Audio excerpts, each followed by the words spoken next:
Hey everyone, what's going on? Welcome to another Marvel's Contest of Champions video. This is going to be part 1 of my Guide to Alliance Quest Map 6 video series.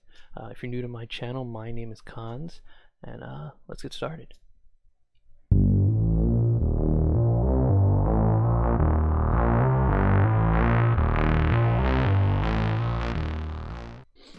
Alright everyone, so in this part 1 video, it's going to kind of be my getting started for alliances who are just starting map 6 or who need help completing map 6. So basically we're going to talk about the cost and rewards for doing map 6 compared to map 5, lane count and energy cost. We're going to compare that between map 5 and map 6.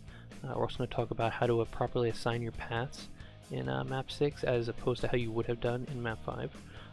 I also created some nice images for each section, and we're going to kind of go over real quick on how to use those, how to interpret them, how to understand them, and how to use them properly to get the full benefits out of what I've done. And I'm also going to give you some other tools that you can use on how to plan for when to do map 6, if you should do map 6, and what day you should do map 6. Yeah, so let's get started with topic number 1. Alright, so the first thing I wanted to talk about is the cost and rewards for doing map 6 compared to doing map 5. Now previously when you've done 5 days of map 5, your total alliance would have been looking to pay 4 million gold, 375,000 loyalty, and 1.25 million battle chips, which when you break that down for your individual member for a week's worth of donations, it's 134,000 gold, 12.5 thousand loyalty, and 42,000 battle chips. Not bad. Now when you introduce one day of map 6 and do the other 4 at map 5, you're looking for your alliance spending 6.2 million gold, up by 2.2 million, 500,000 loyalty, and 1.5 million battle chips. So if you break that down for an individual member, that's roughly about 207,000 gold, 17,000 loyalty, and 50,000 battle chips. But most likely you're not looking to do 1 day of map 6 and 4 days of map 5 every single week. You're looking for a promotion week and a demotion week. So for us, you know, we break it off of a 2 weeks donation and sum it up into 1 week. So we accounted for 1 day of map 6 and 9 days of map 5, and then figure out what that cost is and divide it by 2. So for us, or your average cost is looking to be 170,000 gold, and 15,000 loyalty, and 46,000 battle chips. So a little more gold, very little bit more loyalty, and very little more battle chips, which is nice because I know for most people it's the battle chips that are the most difficult to obtain. For us though, we have a well-stocked amount of gold in our treasury, so we actually knocked our 170,000 gold down to I think like 140,000. So depending on how your treasury is looking, you can do that as well. As for rewards, you lose out a little bit for doing map 6. So for doing your 5 days of map 5, you would have gotten about 98,000 gold and about 34,000 battle chips over the 5 days, which is nice because you can carry that right into your donations. When you do map 6, much higher cost to unlock and do, and you get 0 rewards at the end of the day for doing it. So you get no gold, no battle chips. So if we're doing 1 day of map 6 and 5 days of, or I'm sorry, 1 day of map 6 and 4 days of map 5, you wind up getting about 78,000 gold, and I think it's 27,000 battle chips. So yes, you lose out on some of the rewards, but the benefit of getting map 6 crystals, the benefit of getting more points and ranking higher to keep on ranking up and getting those tier 4 class catalysts and other rewards are well worth it. The next thing I want to discuss is the lane count and energy requirements for doing map 6 compared to what you have done in map 5. So right above me I have map 5, and then over there we have map 6. And for map 5, it was 8 lanes to start in section 1, 6 lanes for section 2, and 8 lanes to get back into for section 3. For map 6, however, it's 7 lanes in section 1, so a little less energy. But for section 2, you have 9 lanes, and then when you get to section 3, you have 10 lanes. So everyone has to be at least decent amount of health, at least 1 to 2 champs left, and low on the item use so they can make it fully through their path in section 3, or your alliance will not pass that map, or your battle group, however, will not pass that map. So everybody has to be able to do their own path in section 3. So it really steps up the difficulty and makes sure everybody's fully contributing and nobody's, being carried or riding a coattail and skipping nodes. It's everybody has to do their part. As opposed for the energy consumption, the total energy cost is a little bit higher in map 6, obviously for the 9 path lanes, and section 3 with the 10 lanes. So for map 5, you had a total of 150 energy costs, and for map 6 you have 174. So when you break it down by section 1 map 5 is a little more with 50 energy to get to that final boss, and for map 6 it's a total of 47 energy. And then when you get into section 2, map 5 is 58 energy, and then obviously map 6 is going to get a little higher, so it's now 68 energy to get through there. And then when you get to section 3, map 5 drops down a little bit, it's only 42 energy, and then when you actually get into section 3, of course, in map 6, it's 59 energy. So a lot is required out of everyone, so everyone has to make sure they're moving as soon as possible to make sure you're getting all the way to the end of that path. I remember the first time we successfully beat map 6, I forget how long ago it was, but we were literally down to like the last half an hour to make sure that guy got, it was an empty node, the boss was already down, but we had a half an hour left to wait for him to get his last little bit of energy to get to that last node in path 10. So everybody has to be moving. So I really wanted to talk about how to properly assign your paths in map 6 as opposed to how you would have done in map 5. Now map 5, for me, from when I remember starting this out, everybody was assigned a path based on like class advantage. So each lane in map 5 is very class specific. So for instance, in section 1 you have the skill path, then you have the tech path, the cosmic path, the mutant path, and the science path. So you would assign people who had the champs who had class advantage to get through that. So somebody brought a Wolverine, you threw him on the skill path. Someone brought a Doctor Strange, you threw him up the middle. Someone had your Black Widows or Crossbones or whatever can negate the defensive ability of, like, say, A-Bomb and Spider-Man and Electro. You would send them down the science path. But it was very class specific to how you got through that. Now, obviously, time played into it, but generally speaking, you would go into section 1. Whoever had the class advantage would take said path. Get into section 2, class advantage, take said path. And then get to section 3, and same thing. Whoever was available, whoever had the better chance to take that path would do it. You can't do that in map 6. Map 6, you have to assign the entire map before you even start it, because you are assigning your paths based on abilities of your champions being able to take advantage against the abilities of the champions you're fighting. So as an example, in section 1, path 6, you have an all or nothing node. Now, yes, anyone can get through that, but they're going to probably wind up losing 1, maybe 2 champions to push through that. So the best thing to do is to make sure there's a power drainer on that path, or someone who's taking that path has brought a power drainer. So it's stuff like that. So when you get in section 2, there's stun immunes. You want to make sure whoever's on that path has brought a World War II Captain America or someone similar. Section 2 also has bleed champions, or bleed enemies. There's poison immune.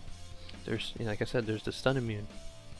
Also, one thing you want to make sure is, like for section 2, someone who's in one of the people that are taking paths 1 through 4 brings Daredevil, because you're going to get to that Doctor Strange that's right up there before the mini boss, who has enhanced L2, special bias L2, power start 2. So as soon as you start that fight, yes, you could eventually evade the first one, block the second, evade the third. It's possible, but it's much more easier if you have a Daredevil over there.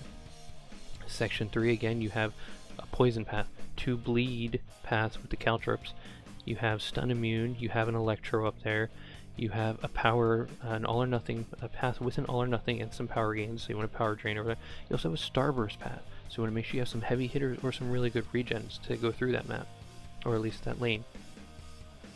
So you really want to assign people their paths for the entire map so they can see who they'll be fighting and who they'll know to bring, so they can pre-plan and make sure they get through it.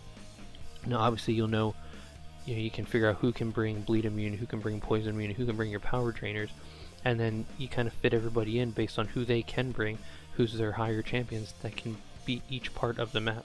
You can't just go into section 1, okay, who can take this lane, and then finish up. Now you're in section 2, okay, well, who's able to go here, who can go here? No, you need to assign the entire map. If you want to be successful, use as little items as possible and be able to make it to the end with decent health and make it through that final section 3 with all 10 lanes. So really pay attention to how you assign your lanes. For me, when I do my group, I already have my path assignments done the week before, or not the week before, the day before, so people have time to review the people they're going to be fighting, check out the nodes they're going to be fighting. So it's very crucial to assign the entire map when doing map 6.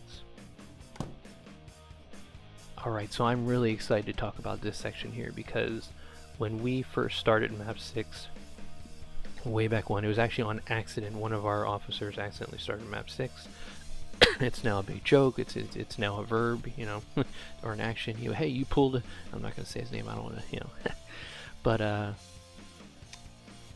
But we had to scramble, and there wasn't a lot of info out there. I mean, there was a spreadsheet that listed all the nodes. You had frog spawn, but there were some minor discrepancies there where the paths weren't quite the same. Some of the champions weren't the same.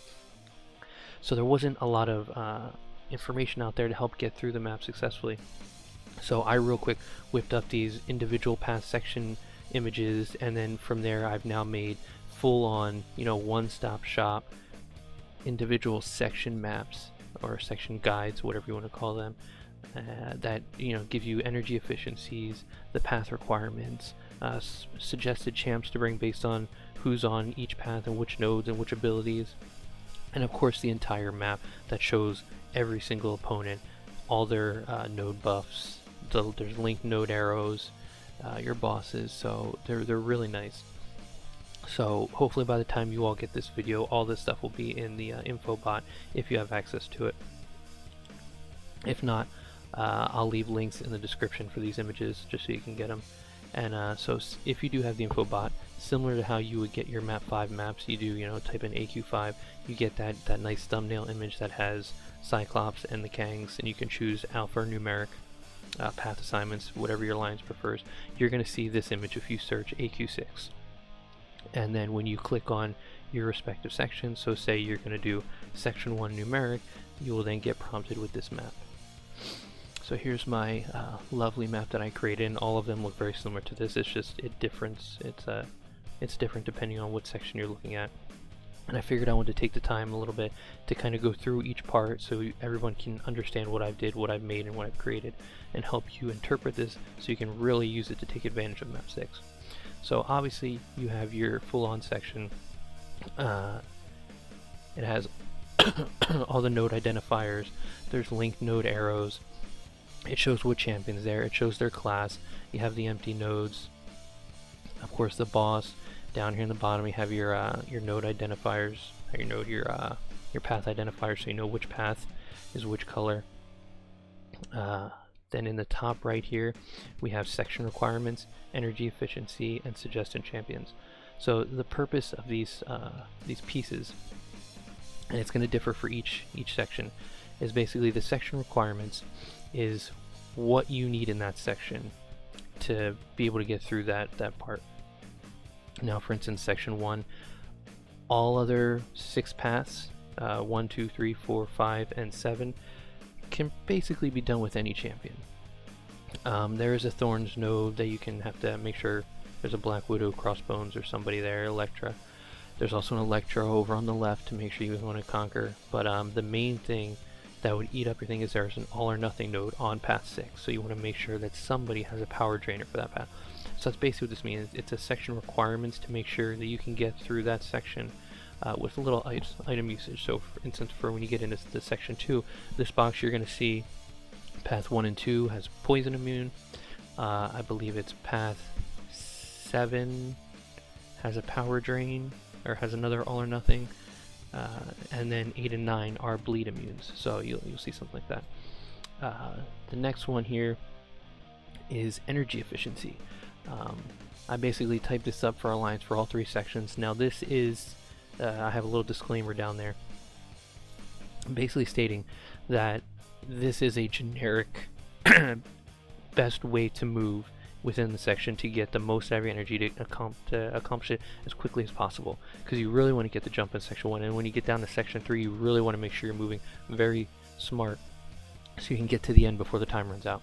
So this might not work for everybody depending on time zones, who's going to move first based on certain champions they have. Like when you get to section 3, if you only have 1 or 2 people with a Thor to take out those first few Starburst nodes on the right, you want them to move first, or at least have somebody ferry them up to the node, and then they can get there, because really the person that's going to be on path like 9 and 10, you don't want them using their energy for those first couple of nodes so they can make it all the way through their spot. So this is based on how to move the quickest through a section.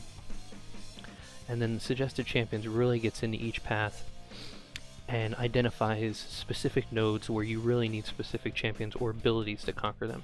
So when you look at this here, like, you know, path 1, there's that Electro on node 22. So you really want to make sure whoever's on path 1, 1 or 2 of the people on path 1, because I think I send 2 people down path 1 just because it's longer. You want to make sure somebody has a Black Widow crossbones. Looking at like path 6, there's an all or nothing node, so you really want to make sure there's a power trainer. There's also another Electro, so maybe that power trainer might want to make sure, or you might want to make sure the person who has the power trainer also has a Black Widow or crossbones going down that lane. Path 7 has you know, those enhanced range specials, so it's beneficial to have someone have, or the person on path 7 have a Daredevil. So this section basically says it's not required champion, it's just the best possible champions you could have in that lane to make yourself successful and use less items, and that's kind of the whole point of this entire map, or these guides that I've created, is to get through the entire map using as least amount of items as possible, because when you get to the end you don't want to be out of items. When we accidentally did the map 6 for the first time, I spent a lot of items to make sure we could get through that first Spider-Man. Now, we went into this very well knowing, I think it was day 4, we knew we weren't going to finish map 6. I mean, we were low in prestige. We knew we weren't going to make through, but it was fun to try. And we actually did a fairly good job. 2 BGs made it all the way to the second Spider-Man. One of them actually got past second Spider-Man and was into section 3. But for me personally, I spent a lot of items using on the first Spider-Man. By the time I made it halfway through my path in section 2, I was out of item usage. So on top of being smart and make sure you have the right champs and you're on the right path and you're bringing the right suggested champions using the right energy efficiency, you also want to think about your item usage. You want to be very smart. Now it can be very costly. It comes with doing map 6, is you want to make sure you're using level 3 and level 4 items only. Because if you're that guy who's going to burn, you know, 10 of his level 1 team healths, you're going to get like this much health and find yourself dead again, and now you have 5 item usages to get through the rest of the map. So it's very beneficial to use level 3 and level 4 items only. And so yeah, in the my next 3 videos, part 2, part 3, and part 4, I'm going to really dive into each one of these section maps and really dive and break down section 1, section 2, and section 3 to help everybody get successful through that map. So the last thing I wanted to touch upon is some other tools that are out there that, you know, you can use to help figure out when to do map 6 and what score you potentially think you'll get, what day you should do map 6 to really take advantage of it. And I use these every time we got AQ coming up. I always reference them to really know if we should be doing it on day 2, day 1, do we need to do it at all? And so I wanted to share these with you. So first thing here is, if you have the infobot, you type in AQ, you get this lovely little graphic, and it's clickable. So the first one I wanted to talk about is the AQ Point Estimator. Now when you first click it, you're going to get prompted with this here, where it's going to ask you to make a copy of it for your own Google Drive. And once you do that, this will pop up, and this is a great tool. I love it. Shout out to oh, who made this? Hang on, I have his name here.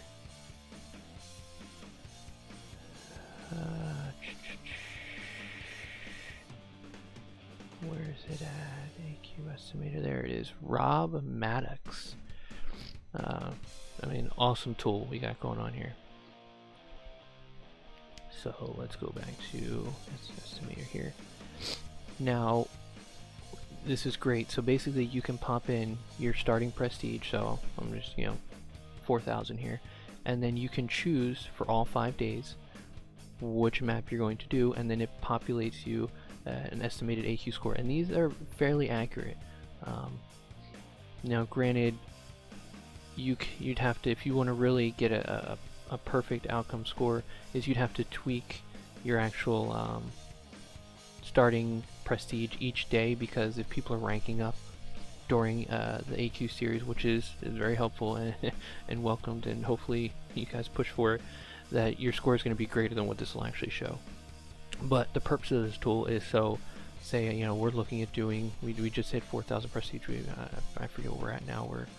I think we're almost 46, but say we're at 4,000 prestige. We want to do map 6 on day 1 and map 5 the rest. Well, look, it's telling me we're going to get 91.6 mil. Okay, that's nice. So what if we decided, well, we might need a little more, so let's make it on day 2. 92.7 mil. I think we need more out of it, so we might have to do 2 days of map 6. Bam, 98 mil. Almost 99. So this is a great tool, and even gives you the potential point increase. It gives you the points you're going to get each day. When this tool first came out, I used it every time we got an AQ. I was always updating it. Now I think at the time I was using the shared version, so you had to be like real quick, pop in your your prestige, do your days real quick, see your scores before someone cleared out yours. But they've made it so you can make a copy now. So I have my own version here that I use, and I really love it. So in tandem with this this tool is the other thing that's on line here is the scores and results spreadsheet. So you click on that, and let's go over here, bring back Chrome back. You're going to get prompted with this. So we've been tracking this, not we, but the people who take care of this have been tracking this since season 2. This is now the season 3 spreadsheet. There was a little hiccup in the middle a couple weeks ago where we weren't getting scores, but now it's back on top of it. And basically it gives you based on people who have submitted their AQ scores, the cutoffs. But this is kind of the quick overview. You really want to dive into the actual data, and they're at the top here in tabs. So I'm going to look at last week, which we were in gifted. And if you look here, let's scroll up, and you can see based on, it takes the last rank up that it got in the snapshot. So if you look down here, it's showing that 106.1 mil was the cutoff. But really, that's why you really want to dive into these individual weeks. And if you look here, 106 was rank 101, but somebody at 117 clocked a 104.7 mil.